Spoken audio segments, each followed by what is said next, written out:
श्री शिवाय नमस्तुभ्यम। हर हर महादेव। दोस्तों, आप सभी लोग जानते हैं कि 3 दिसंबर 2024 यानी मंगलवार को पड़ रही है मार्गशीर्ष महीने की द्वितीया तिथि। और दोस्तों, ये वो द्वितीया तिथि है जो मार्गशीर्ष महीने में पड़ने वाली सबसे बड़ी तिथि है, क्योंकि यह मंगलवार के दिन पड़ रही है और इसका बहुत ही बड़ा और विशेष महत्व होता है। पूज्य गुरु जी ने कहा है कि अगर कभी भी मौका लग जाए और मार्गशीर्ष महीने की द्वितीया तिथि मंगलवार को पड़ जाए तो आप लोगों को 11 चावल के दाने का उपाय तो अवश्य ही करना चाहिए। इन दोनों का संयोग बहुत ही कम आता है। इसी के साथ में गुरुजी ने अपनी शिव पुराण कथा में बताया है कि इस दिन आपको 11 चावल दाने का उपाय तो आपको अवश्य ही करना चाहिए, क्योंकि ऐसा दिन पूरे साल में सिर्फ एक ही बार आता है। और दोस्तों, आप सभी लोग जानते हो कि मंगलवार का अगर सबसे बड़ा कोई उपाय है तो वो 11 चावल के दाने वाला उपाय है। तो दोस्तों, इस मंगलवार के दिन आप लोगों को इस 11 चावल के दाने वाले उपाय को जरूर करना है। बहुत सारे लोग होंगे जिन लोगों ने इस उपाय को ना किया हो, मतलब पूरा साल निकल गया, उन्होंने किसी भी दिन इस 11 चावल के दाने वाले उपाय को ना किया हो। पर दोस्तों, आपके पास एक आखिरी मौका बचा हुआ है जो कि 3 दिसंबर के दिन है। तो इस दिन आप लोगों को इस वाले उपाय को जरूर कर लेना है। भले ही आपने पूरे महीने भर इस उपाय को ना किया हो, पर अगर आपने इस मार्गशीर्ष महीने के मंगलवार के दिन अगर इस वाले उपाय को कर लिया तो आपको इस उपाय को करने का वो फल मिलेगा जिसकी आपने कभी कल्पना भी नहीं करी होगी। इसीलिए आप लोग इस वाले उपाय को एक बार जरूर कर लेना है, ताकि आप लोगों के हाथ से यह मौका ना जा सके और आपको इस उपाय को करने का फल मिल सके। दोस्तों, यह उपाय पंडित जी ने अपनी अभी की ही श्री शिव महापुराण की कथा में बताया है, जिस उपाय को आज हम आपको बहुत अच्छे से समझाने वाले हैं। इस वीडियो को देखने के बाद इस उपाय को समझने के लिए आपको कोई और वीडियो को देखने की जरूरत नहीं पड़ेगी। तो चलिए दोस्तों, उपाय को शुरू करते हैं। देखिए, यह इस मार्गशीर्ष महीने के मंगलवार के दिन यह इतना खास होता है, इतना महत्वपूर्ण होता है। देखा गया है कभी कभी बड़े बड़े पूजा पाठ अनुष्ठान से जो मनोकामना पूर्ण नहीं होते, वो मार्गशीर्ष महीने की मंगलवार द्वितीया के दिन एक छोटे से उपाय करने से ही आपकी मनोकामना पूर्ण हो जाती है। और बहुत सारे लोगों ने इस उपाय को किया भी है और उनको इस उपाय को करने का फल भी जरूर मिला है। अगर आप लोग भी इस उपाय को करना चाहते हैं तो आप इस उपाय को पहले अच्छे से समझ लेना, सुन लेना, उसके बाद करना। आपको इस उपाय का फल जरूर मिलेगा। और इस उपाय को कर लेने से आपके घर में चाहे किसी भी प्रकार की दुख और समस्या क्यों ना चल रही हो, आपको उसका कारण भी नहीं पता है कि भाई यह समस्या किस कारण से चल रही है, उसका कुछ भी कारण हो सकता है, जैसे पितृदोष हो सकता है या किसी भी तरह का मंगल दोष भी हो सकता है। तो इस दिन आप लोगों को यह वाला उपाय कर लेना है। यह एक ऐसा उपाय है जिस उपाय को अगर किसी विशेष दिन पर किया जाए तो भाई उस विशेष दिन का जो है वह तो हमें मिलता ही मिलता है, पर हमने उस दिन पर इस उपाय को किया है तो हमें उससे भी बड़ा फल मिलता है, और फल बहुत जल्दी मिलता है, क्योंकि आप इस उपाय को बहुत ही बड़े और विशेष दिन पर कर रहे हो। तो चलिए अब उपाय के बारे में बात करते हैं, लेकिन उससे पहले आप लोगों को यह जानना आवश्यक है कि आखिर यह उपाय किस समय करना है, किसको करना है और कैसे करना है। तो चलिए हम आगे आपको वीडियो में एक एक करके बता देते हैं। लेकिन उससे पहले अगर आप लोग हमारे चैनल पर पहली बार आए हैं या फिर मेरी आवाज आज पहली बार सुन रहे हैं तो हमारे चैनल को सब्सक्राइब जरूर कर लेना और इस वीडियो को लाइक करके कमेंट बॉक्स में श्री शिवाय नमस्तुभ्यम ओम नम शिवाय जरूर टाइप कर देना। तो दोस्तों, इस 11 चावल के दाने वाले उपाय को हमें इस मंगलवार के दिन कैसे करना है, किसको करना है, किस समय करना है और कहां पर करना है, ये सारे सवालों के जवाब आपको इस वीडियो में मिल जाएंगे। और जो ये वीडियो देखेगा भाई, उसको 11 चावल के दाने वाला उपाय जरूर करना चाहिए, क्योंकि इस दिन एक चावल के दाने का भी बहुत ही बड़ा और विशेष महत्व होता है। और जब बात आ जाए 11 चावल के दाने की, तो ये सोने पे सुहागा वाली बात हो जाती है और ये एक बहुत ही बड़ा उपाय हो जाता है इस मंगलवार द्वितीया तिथि का। तो अब दोस्तों, इस 11 चावल के दाने वाले उपाय को आखिर करना किसको है, सबसे पहले हम लोग वो बात जान लेते हैं। तो देखो, घर की जो बड़ी माताएं बहनें होती हैं, उन माताओं बहनों में से कोई भी एक बड़ी माता बहन इस वाले उपाय को कर सकती है। और दोस्तों, अगर आप चाहें तो अपने घर में से सभी सदस्यों को भी इस उपाय को करवा सकते हैं। अगर किसी व्यक्ति की खुद की कोई मनोकामना है, खुद की कोई दुख और परेशानी है जो कि वह अपने लिए ही करना चाहता है इस वाले उपाय को, तो वह खुद अपने लिए भी कर सकता है। बाकी अगर कोई घर में से ऐसा है जो कि अपने पूरे घर परिवार की सुख और शांति के लिए ये वाला उपाय करना चाहता है, तो भाई वह भी कर सकता है, उसमें भी कोई दिक्कत वाली बात नहीं है। कहने का मतलब यह है कि इस उपाय को हर एक सदस्य भी कर सकता है और पूरे घर परिवार के सदस्य के लिए घर की बड़ी माताओं बहनों में से कोई एक माता बहन भी कर सकती है।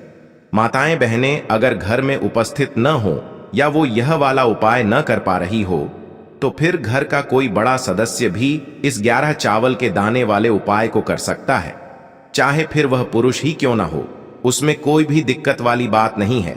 अब दोस्तों, इस 11 चावल के दाने वाले उपाय को हमें करना कहां पर है? हमें इसे शिव जी के मंदिर में जाकर करना है।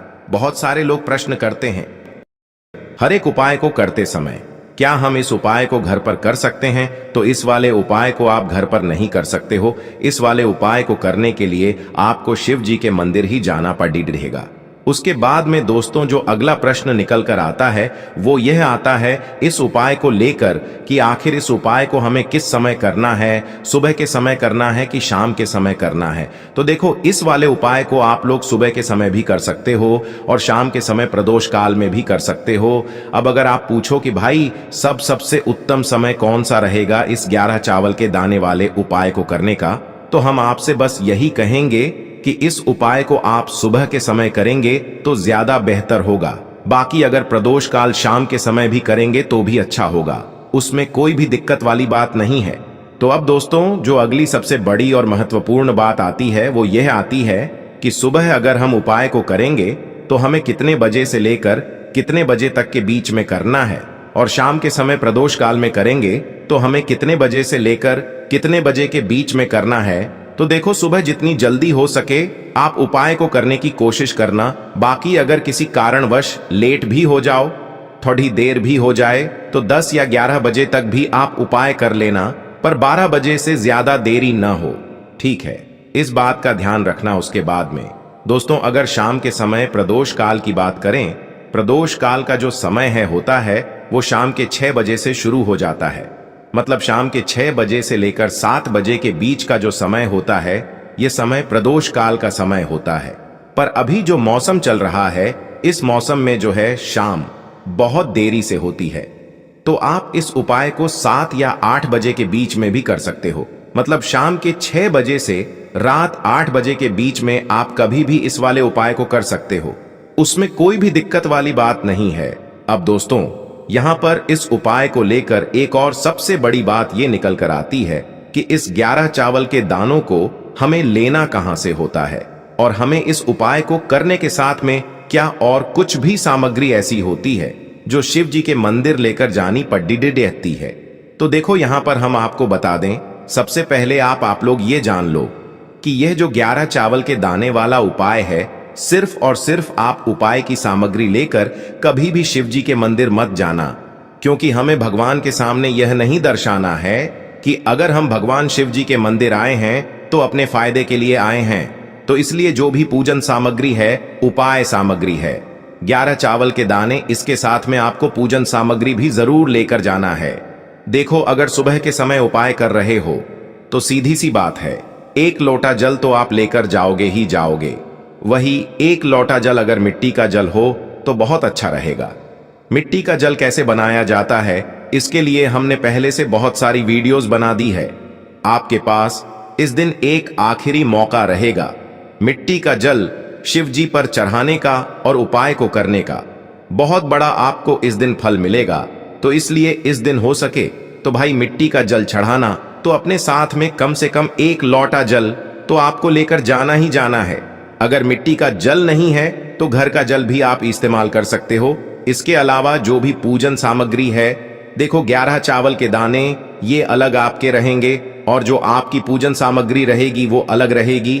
पूजन सामग्री में आप जो भी चीज लेकर जाना चाहे वो लेकर जा सकते हैं, उसमें कोई भी दिक्कत वाली बात नहीं है। वहीं अगर हम बात करें शाम के समय की, तो शाम के समय शिव जी पर जल नहीं चढ़ता है, इसीलिए शाम के समय आप लोग एक दीपक तैयार कर लें जो कि गोल बत्ती का आटे का शुद्ध देसी गाय का घी का होगा, है ना। इस बात का आप लोगों को ध्यान रखना है और इस दीपक को आपको घर से जलाकर नहीं लेकर जाना है, भगवान शिव जी के मंदिर में जाकर ही जलाना है। इस बात का भी आप लोगों को ध्यान रखना है। अब दोस्तों यहां पर हमें इस बात को समझना है कि यह 11 चावल के दाने हमें लेना कहां से है। क्या हमें दुकान से लेकर आना है या हमें अपने घर से लेना है या कहां से लेकर आना है और कौन से चावल लेना है, क्योंकि चावल भी बहुत प्रकार के होते हैं। तो देखो इन सभी सवालों के जवाब आप लोग एक बात में सुन लो कि भाई ये जो उपाय है, इस उपाय में आपको ये नहीं देखना है कि भाई कौन से चावल है कौन से चावल नहीं है। बस जो भी चावल ले रहे हो वो चावल का दाना सबूत होना चाहिए, मतलब साबुत होना चाहिए, टूटा हुआ नहीं होना चाहिए, कटा पिटा नहीं होना चाहिए। ये बात आपको ध्यान रखना है। बाकी आपका चावल बासमती हो या सादा चावल हो या कोई सा भी चावल हो, उसमें कोई भी दिक्कत वाली बात नहीं है। तो सीधी सी बात है कि आपके घर के रसोई घर में जहां पर आप भोजन बनाते हो, वहां पर जो भी चावल आपके उपस्थित हो, उन चावलों में से अपनी एक कटोरी भर लेना या एक मुट्ठी चावल अलग से निकाल कर रख लेना, क्योंकि हम 11 चावल ही यहाँ पर इस उपाय में लेने वाले हैं, तो हमें यह चावल के दाने गिनकर निकालने पर डढ़ेंगे। इस बात का आप लोगों को ध्यान रखना है। तो अपने उस चावल की कटोरी में से या चावल में से 11 ऐसे चावल के दाने आप लोग निकाल लो जो कि टूटे हुए ना हो, कटे पिटे ना हो, जिनमें कोई दाग ना लगा हुआ हो, है ना। अच्छे साबुत चावल के दाने 11 दाने आप लोग निकाल कर रख लो और इन्हें किसी भी एक कागज की पुड़िया में या किसी एक छोटी सी कटोरी में आप लोग रख लो, ताकि यह सुरक्षित रहे। आपके एक भी चावल का दाना इधर उधर ना हो और आपका उपाय भी पूरा अच्छे से हो जाए।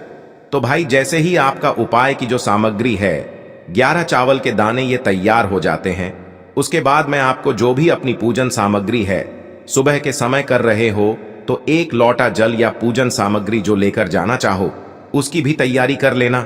और शाम के समय जा रहे हो तो भाई अपना जो दीपक है उसे तैयार कर लेना, ठीक है। और उपाय को करते समय शुद्धता का विशेष रूप से ध्यान रखना, ठीक है। सुबह सुबह स्नान करने के बाद ही उपाय को करने की आप लोग तैयारी करना। उसके बाद अगर शाम के समय की बात करें तो शाम के समय आपको स्नान करने की जरूरत नहीं है, पर शुद्धता का ध्यान रखना है। आपको स्नान तो नहीं करेंगे, आप हाथ मुंह धोकर भी इस वाले उपाय को शाम के समय प्रदोष काल में कर सकते हैं, इसमें कोई दिक्कत वाली बात नहीं है। तो आप अपने उपाय की पूरी सामग्री तैयार करके आपके पास ही में जो आपका शिव मंदिर हो वहां पर पहुंच जाइए। सबसे पहले शिव मंदिर में जाकर आप लोगों को उपाय नहीं करना है, पहले भगवान के दर्शन करना है, भगवान से आशीर्वाद प्राप्त करना है, फिर शिव जी की शिवलिंग के पास में आना है। शिवलिंग के पास में आने के बाद आप जो पूजन सामग्री लेकर आए हुए हैं, जैसे कि सुबह गए हुए होंगे, तो एक लोटा जल और जो भी पूजन सामग्री लेकर आए हैं आप उनसे भगवान शिव जी की पूजन कीजिए। सबसे पहले तो एक लोटा जल ही चढ़ेगा, उसके बाद में आपकी पूजन सामग्री चढ़ेगी। उसके बाद में अगर दोस्तों शाम के समय अगर आप इस उपाय को कर रहे हो तो अपने साथ में कम से कम एक जो दीपक है गोल बाती का जो आप अपने साथ में लेकर गए हो, उस दीपक को मंदिर में जाकर अपनी माचिस से जलाना है और उस दीपक को शिवलिंग के पास में रखना है, ठीक है। इस दीपक को रखने के बाद ही आप लोगों को अपना ये वाला उपाय शुरू करना है। और दीपक को ज्यादा पास में मत रखना, वैसे भी गर्मी पड़ रही है, भगवान शिव जी को आंच नहीं लगनी चाहिए, है ना।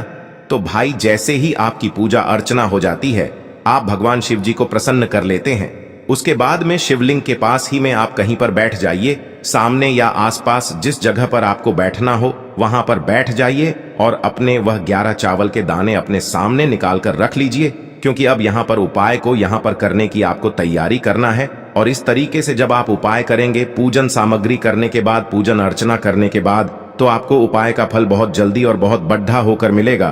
तो अपने 11 चावल के दाने अपने सामने निकाल कर रख लेना। और यह जो उपाय है यह आपकी सीधे हाथ की हथेली से होगा, इसलिए इस बात का भी विशेष रूप से ध्यान रखना है। तो सीधे हाथ की हथेली का प्रयोग करके ही आप लोग अपना इस वाले उपाय को करना। अपने सामने जो भी आपकी कागज की पुड्डियां है उसको खोल कर रख लो, या कटोरी है तो भाई उसे अपने सामने रख लो और अपने वह 11 चावल के दाने निकाल लो। ठीक है। उसके बाद में दोस्तों अब आपको क्या करना है कि शिवलिंग आपके सामने होगी, तो आपने वह 11 चावल के दाने एक एक करके आपको शिव जी के शिवलिंग के ऊपर चढ़ाना है। कहां पर चढ़ाना है? शिवलिंग के ऊपर चढ़ाना है, और कहीं पर भी नहीं चढ़ाना है। आपको अपने हथेली से तो शिवलिंग के ऊपर चढ़ना है, भले ही फिर वो अपने आप जलाधारी पर गिर जाए या मतलब वहीं पर गिर जाए, उसमें कोई दिक्कत वाली बात नहीं है, पर आप चढ़ाओ शिवलिंग के ऊपर ही। तो आपको क्या करना है, अपना पहला चावल का दाना उठाना है, श्री शिवाय नमस्तुभ्यम बोलना है और शिवलिंग पर चढ़ा देना है। इसी तरीके से दूसरा चावल का दाना उठा है, शिवलिंग पर चढ़ाना है और मंत्र बोल देना है, और फिर तीसरा चावल का दाना उठाना है, श्री शिवाय नमस्तुभ्यम बोलना है और चढ़ा देना है। इसी प्रकार से आपको पूरे 11 चावल के दाने एक एक करके शिव जी के शिवलिंग के ऊपर चढ़ाना है और भगवान से प्रार्थना करते जाना है। मतलब प्रार्थना तो आपको आखिरी में करना है, पर हर एक चावल के दाने को चढ़ाते समय श्री शिवाय नमस्तुभ्यम जरूर बोलना है। उसके बाद ही में यह चावल का दाना शिवलिंग के ऊपर आपको चढ़ाना है। जैसे ही आपके 11 चावल के दाने शिवलिंग के ऊपर चारहच जाते हैं, तो भाई उसके बाद में आपको क्या करना है, भगवान से अपनी मनोकामना बोलना है। मनोकामना भी कब बोलना है? जब आपका 11 चावल का दाना आपके सीधे हाथ की हथेली में हो और आप उसे चढ़ाने के लिए जा रहे हो। श्री शिवाय नमस्तुभ्यम बोलकर उस आखिरी चावल के दाने को शिवलिंग के ऊपर चढ़ा देना और भगवान से फिर अपनी वह मनोकामना बोल देना, जिस मनोकामना के लिए आप लोग अपना यह वाला उपाय कर रहे हो, जिस भी दुख और परेशानी के लिए आप लोग अपना यह वाला उपाय कर रहे हो। उसके बाद में जैसे ही आप अपनी मनोकामना बोल देते हो, आपका यह वाला उपाय पूरा हो जाता है। पर दोस्तों उपाय को करने के बाद आप लोगों को 2 मिनट भगवान शिव जी के मंत्र का जाप जरूर करना है, और मंत्र का जाप करने के बाद भगवान से एक और बार प्रार्थना करना है अपनी मनोकामना के लिए या अपनी जो भी दुख और परेशानी है उसके लिए। इसके बाद में आप लोग भगवान को देखकर भगवान से प्रार्थना करके उनसे आशीर्वाद लेकर वहां से उठ सकते हैं और अपने घर पर जा सकते हैं। बस दोस्तों यहां पर यह वाला उपाय पूरा हो जाता है।